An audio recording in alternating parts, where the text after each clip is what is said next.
Shalom, Assalamualaikum warahmatullahi wabarakatuh.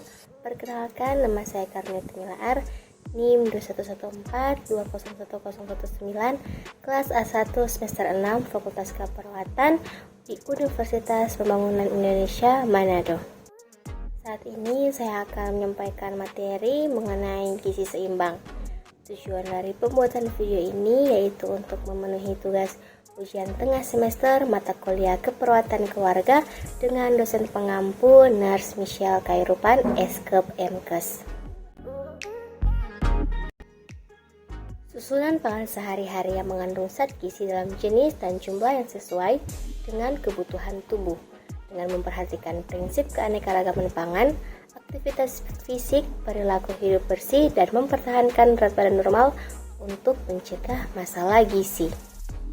Pedoman gizi seimbang yang telah diimplementasikan di Indonesia sejak tahun 1955 merupakan realisasi dari rekomendasi Konferensi Pangan Sedunia di Roma tahun 1992. Pedoman tersebut menggantikan slogan 4 sehat 5 sempurna yang telah diperkenalkan sejak tahun 1952 dan sudah tidak sesuai lagi dengan perkembangan ilmu pengetahuan dan teknologi atau IPTEK dalam bidang gizi serta masalah dan tantangan yang dihadapi. Prinsip gizi seimbang terdiri dari 4. Yang pertama, mengkonsumsi makanan beragam. Yang kedua, membiasakan perilaku hidup bersih. Perilaku hidup bersih akan menghindarkan seseorang dari keterpaparan terhadap sumber infeksi.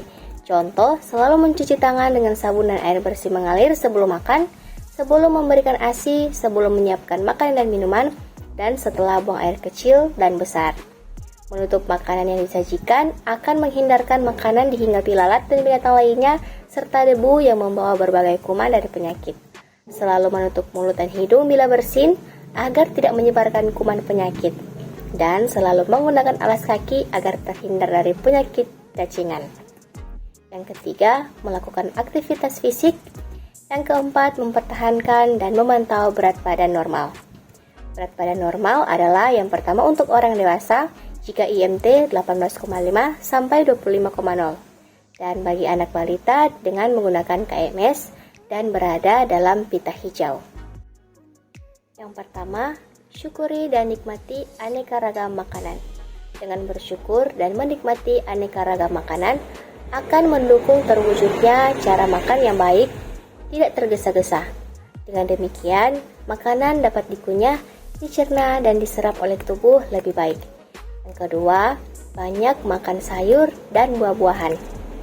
Bagi orang Indonesia, dianjurkan konsumsi sayuran dan buah-buahan 300-400 gram per orang per hari bagi anak balita dan anak usia sekolah, dan 400-600 gram per orang per hari bagi remaja dan orang dewasa, sekitar 2 atau per 3 dari jumlah anjuran konsumsi sayuran dan buah-buahan tersebut adalah porsi sayur. Yang ketiga, biasakan mengonsumsi lauk pauk yang mengandung protein tinggi. Lauk pauk hewani seperti daging sapi, daging kambing, daging ayam, daging bebek, dan lain-lain. Ikan laut, telur, susu, dan hasil olahannya. Lauk pauk nabati seperti tahu, tempe, kacang-kacangan seperti kacang talo, kacang merah, kacang tanah, kacang hijau, dan lain-lain. Dan anjuran konsumsi lauk pauk dalam sehari makan adalah sepertiga dari setengah piring. Yang keempat, biasakan mengonsumsi aneka ragam makanan pokok. Mengonsumsi beraneka ragam makanan yang kaya akan karbohidrat diantaranya adalah beras, jagung, singkong, ubi, talas, garut, sorghum, jewawut, sagu, dan produk olahannya. Indonesia kaya akan beragam pangan sumber karbohidrat tersebut. Yang kelima, batasi mengkonsumsi pangan manis, asin, dan berlemak. Peraturan Menteri Kesehatan Nomor 30 Tahun 2013 tentang pencantuman informasi kandungan gula, garam, dan lemak, serta pesan kesehatan untuk pangan olahan dan pangan siap saji menyebutkan bahwa konsumsi gula lebih dari 50 gram atau 4 sendok makan, natrium lebih dari 2000 mg atau 1 sendok teh, dan lemak atau minyak total lebih dari 67 gram atau 5 sendok makan per orang per hari akan meningkatkan risiko hipertensi, stroke, diabetes, dan serangan jantung. Yang keenam, biasakan sarapan. Sarapan yang baik terdiri dari pangan karbohidrat, pangan lauk pauk, sayuran, dan buah-buahan dan minuman. Bagi orang yang tidak biasa makan kudapan pagi dan kudapan siang, porsi makanan saat sarapan sekitar sepertiga dari total makanan sehari. Bagi orang yang biasa makan kudapan pagi dan makan kudapan siang, jumlah porsi makanan sarapan sebaiknya seperempat dari makanan harian. Yang ketujuh, biasakan minum air putih yang cukup dan aman. Pemenuhan kebutuhan air tubuh dilakukan melalui konsumsi makanan dan minuman. Sebagian besar, 2/3 air yang dibutuhkan tubuh dilakukan melalui minuman, yaitu sekitar 2 liter atau 8 gelas sehari bagi remaja dan dewasa yang melakukan kegiatan ringan pada kondisi temperatur harian di kantor atau rumah tropis. Pekerja yang berkeringat, olahragawan, ibu hamil, dan ibu menyusui memerlukan tambahan kebutuhan air selain 2 liter kebutuhan dasar air. Yang ke-8, biasakan membaca label pada kemasan pangan. Semua keterangan yang rinci pada label makanan yang dikemas sangat membantu konsumen untuk mengetahui bahan-bahan yang terkandung dalam makanan tersebut. Selain itu, dapat memperkirakan bahaya yang memungkinkan terjadi pada konsumen yang berisiko tinggi karena punya penyakit tertentu. Pesan gizi seimbang untuk anak usia sampai 5 tahun. Pertama, biasakan makan 3 kali sehari, pagi, siang, dan malam bersama keluarga. Untuk memenuhi kebutuhan zat gizi selama sehari, dianjurkan agar anak makan secara teratur 3 kali sehari, dimulai dengan sarapan atau makan pagi, makan siang, dan makan malam. Untuk menghindarkan atau mengurangi anak-anak mengkonsumsi makanan yang tidak sehat dan tidak bergizi, dianjurkan agar selalu makan bersama keluarga. Sarapan setiap hari penting, terutama bagi anak-anak, oleh karena mereka sedang tumbuh dan mengalami perkembangan otak yang sangat tergantung pada asupan makanan secara teratur. Yang kedua, perbanyak mengonsumsi makanan kaya protein seperti ikan, telur, tempe, susu, dan tahu. Untuk pertumbuhan anak, dibutuhkan pangan sumber protein dan sumber lemak kaya akan omega 3, DHA, EPA yang banyak terkandung dalam ikan.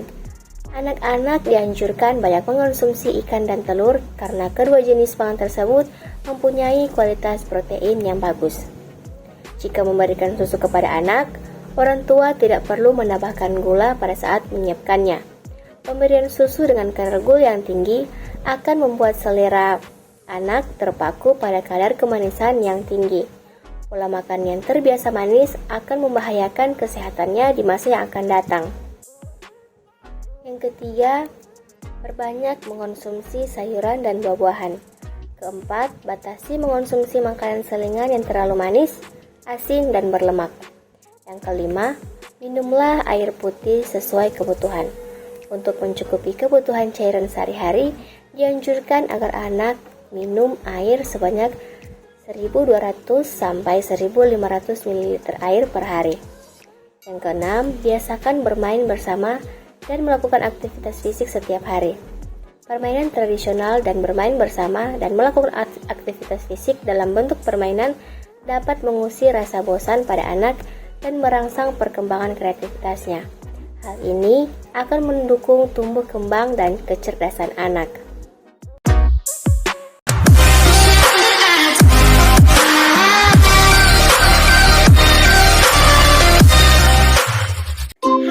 Perkenalkan, nama saya Karnia Tumilaar, NIM 2114201019.